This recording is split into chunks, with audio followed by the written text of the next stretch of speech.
Most Mondays aren't ruined on Monday. They're actually ruined based on the setup on your Sunday. There's a very common framework and it looks something like this. On Sunday, there might be some bout of overeating.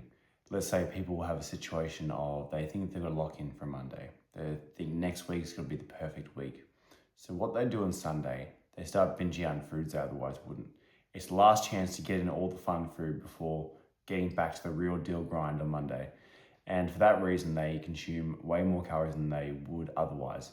I've been there running by Woolworths getting the 24-pack of cookies, connoisseur ice cream. I don't know if this is the best confession, but getting in foods you otherwise wouldn't have. Enough food that you're actually eating more than the deficit you would create throughout the first half of the week on the weekdays. People do this, and tying to what the problem is, well, it's a on and off framework.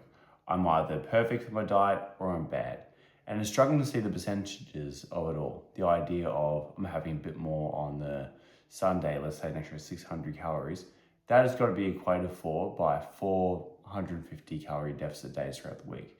But when you've got the on and off framework and you can't see the levels of shades of grey, so there's no difference between blowing out by 600 versus 10,000, it's just bad, then you'll consistently run into this issue, and something that isn't a black and white framework, which is your body weight, which is more the shades of grey style movement, will reflect.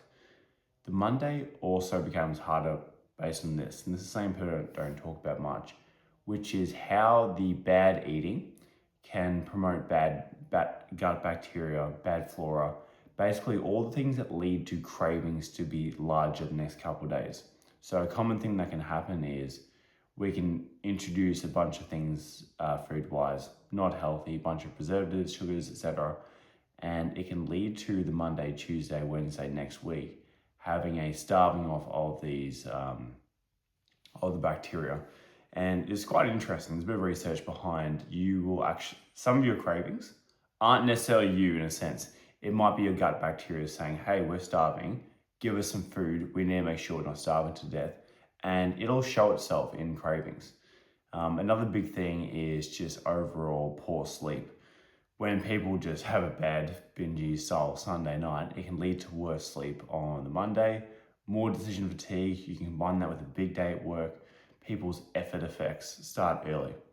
And the last thing that can tend to occur on the Sunday is if you're so focused on, oh, I've got to switch back on Monday, all that stuff, you see people not give enough attention to their meal prep for the following week. So not being prepared, particularly if you're a busy person, particularly if you struggle to make decisions because of decision fatigue, it can be huge to just meal prep. Take the decisions away from you. So when it comes to Monday at 1 p.m. lunchtime, decisions done, sorted, over. And if you're not preparing for that on Sunday, you're setting yourself up for decision fatigue and eventually breaking. Particularly when combined with the on-off framework. So if you're off on Sunday, may as well just start Tuesday. What's one more day? It's an easy way to look at it, even though it's incorrect. Bad gut bacteria, poor sleep, and then lack of preparation can really set you off for a bad Monday. So next time it comes to Sunday, I would recommend you look at that as the start of the week, the thing to lock down.